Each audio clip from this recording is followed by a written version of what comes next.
Here is part one of our interview with Alan Watt. Alan is an author, radio host, and deep researcher into the New World Order's long-term strategy of eugenics and more. I'm Alan Watt, and I've been following politics and geopolitics for a good part of my life. I didn't start off deliberately going out to find out everything that was possibly going on. In fact, I had no idea, to be honest with you, how vast the scale of an agenda, political agenda, is when you're bringing in a global society. Wars have many different purposes. Economics is only simply one big part of it, but cultural change and the building of empire through the defeated nations joining in leagues.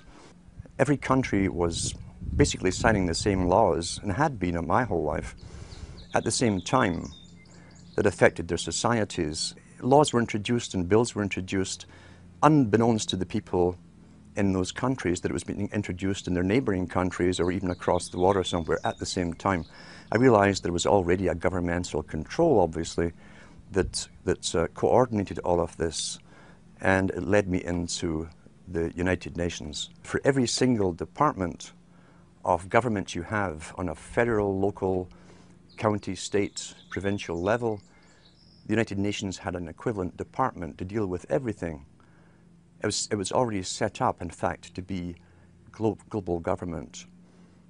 H.G. Wells said at the League of Nations, which was the embryo for the United Nations, he said, this is the nucleus of the world governments, when eventually all laws will come from there, be passed and signed into law by treaty of all the member countries. Eventually, we won't even have to go through the farce, and that's what it is, of voting in parties or candidates, because in the latter part of the 20th century and now into the 21st century, we're being trained, rather obviously, to simply accept rule by experts, rule by scientists, rule by professionals, and that's what they mean when they call governance.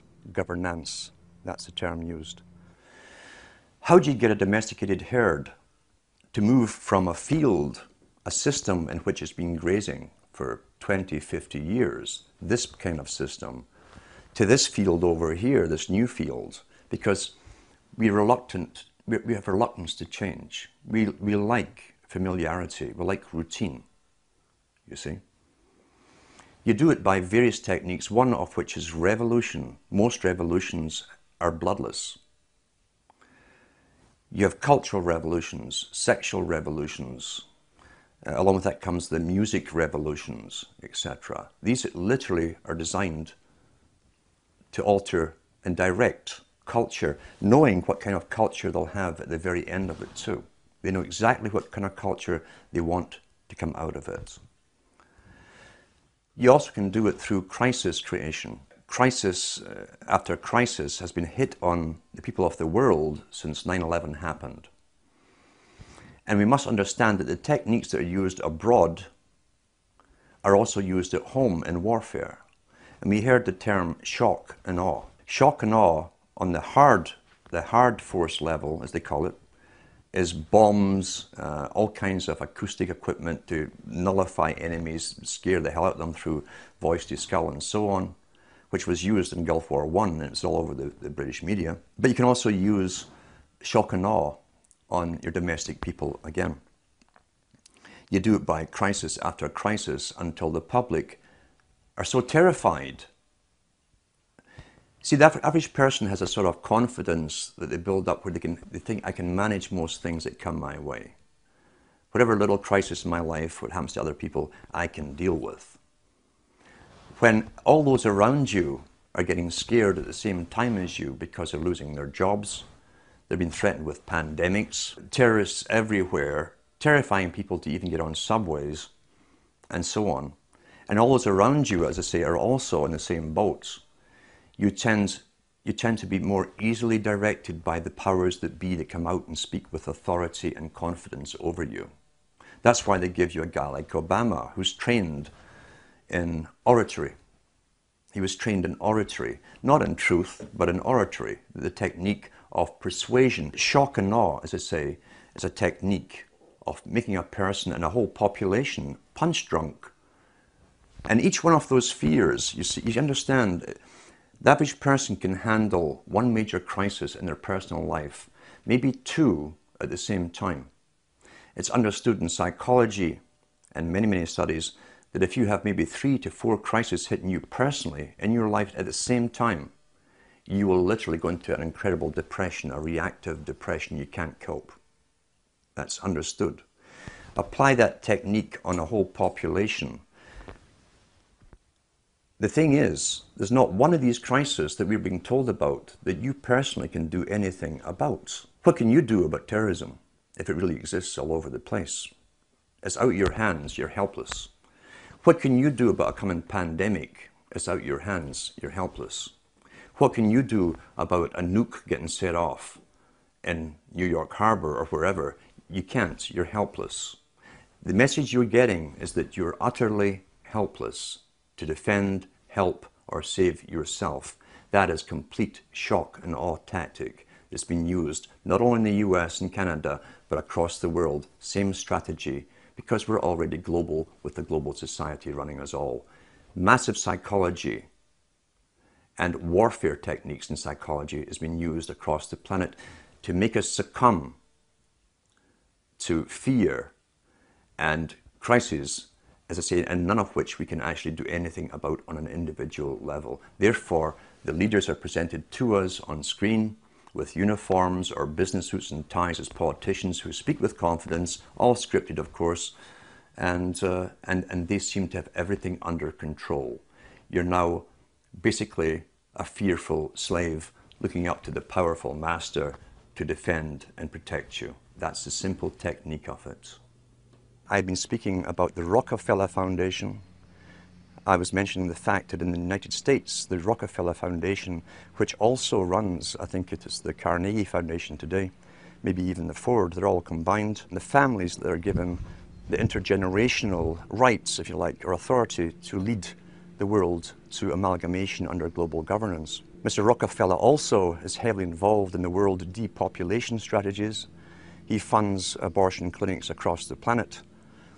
He also funds hundreds of other front foundations that you would think were independent from his, but they're actually front foundations. He funds them all through his money. You can trace them all back again to so-called family planning clinics across the entire globe, especially in the third world countries. It seems that Mr. Rockefeller is intensely worried about overpopulation in the near future from countries which will have no industry, etc. And he sees it as his right to start the decimating process, basically, of depopulation. Last winter, I got an invitation to attend something called the World's Citizenship Council, the annual meeting. That kind of floored me because the head of the World Citizenship Council is Mr. Rockefeller himself. And here I am speaking out about and against them. So this did not come out of the blue. They try and get you on board working for them.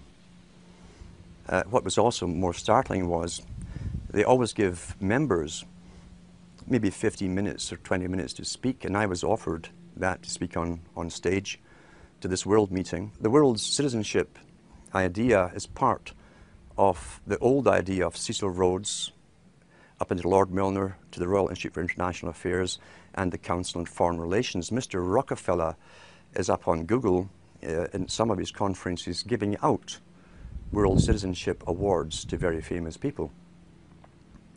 So they've already bypassed and have bypassed sovereign nations a long time ago. What other benefits you get from being a world citizen, I'm not certain at all. But I was allowed, he said I'd be allowed to speak at this conference. He did not say what to speak about, or didn't say anything about what not to speak about. And he also said that, this chairman, of course, who wrote to me, he also said that I'd be allowed to participate in the round table groups which come after. The round table society is very, very important because the round table societies were set up as far back as the Milner Society and the Rhodes Foundation. They came out with the first round table societies. What they do is take the topics that are discussed at the main meetings, then they split off different tables to specialize in certain aspects of the speeches they've heard and find ways how to implement them into reality through media, promotion, various methods of propaganda and so on. I did not attend. I was tempted to go just to see if they would ask me not to speak about certain things, but it was the middle of winter and the journey to this university would have been pretty hectic anyway, and I was so busy. But you will be approached, and that's not the first time I've been approached to do this kind of thing.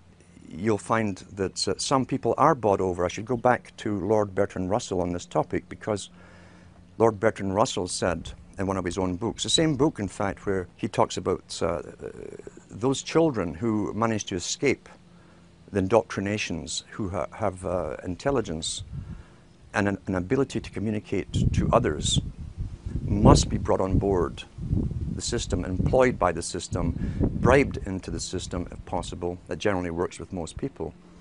He said, otherwise we shall have to eliminate them, because they did not want people around who understood an agenda that the general public are unaware of. Didn't want these people with the ability to communicate information, documented information, in a fashion that people understand out in the community where they could spread this word. That ties in with Mao Zedong, who said he was not afraid of armies. His worst fear was someone with a good idea, a great idea, a unique idea, and the ability to communicate it. So that is how they treat basically people with information. First comes invitation to join them. Many people do. As I say, Bertrand Russell backed that up by saying if they can't be brought on board, they must be literally eliminated from the public arena. That's how seriously they take this agenda at the top. They don't mess it around. The reason I think they don't simply come out and kill you straightforward is they don't have to do a messy job. There's many ways of killing you, especially in this day and age. But I think, to be honest, they're so arrogant right now at this moment. They're not too worried about the mass of the general population who are indoctrinated and updated with their indoctrination daily from television, as one example. About 100 years ago, this big organization with many branches, they wanted to rule the world basically using Britain as a nucleus of a system, an embryo, which also was going to be joined with the US under the Anglo-American establishment, wrote about the kind of culture and the changes of culture over a 100-year period that they would actually design. We're all tribal to an extent. That's why we even bother to vote for a tribal leader. This is well understood. That's why we're supplied with these leaders. And because the average man was to become more disengaged from his own destiny as the expert class arose, it was decided that the males would get their outlet, basically, gradually becoming helpless as males, through sports. Therefore, they'd have a tribal team they could identify with. They could cheer them on as they were winning. In their own personal lives, they were getting nowhere. They were getting disenfranchised, in a sense, as experts took over decision-making for them in all kinds of fields. So this was psychology at use, planned before they even implemented the sports. When radio came along, of course, they used that to the maximum. Sports for the men, radio soaps basically for the women, and then in came television, as I say, with its alpha state, its hypnotic state. It took off. It really, really took off. And men became glued to the sports shows. The big think tanks, and we've had think tanks to do with always planning the future and how they would create societies and even different cultures within 100 years, say, from this type of society to that society to the next society, how they'd implement it, again always through the youth culture, which is easy to do if you have universal education. You can always mandate the same system, same culture to be taught to the youth. However, as I say, since the 1960s, once television really, really took off, sports used to only come out on Saturdays, and over a 10-year period, it gradually came on every night of the week. Until today, we have even sports channels, sports. And now you see guys who are sitting home, who are basically powerless at work. They have bosses. They're powerless on the roads. There's police and traffic wardens and cops watching them. They have no means to feel strong, and so they tend to watch sports as a substitute. They project themselves into a game which they never participate in.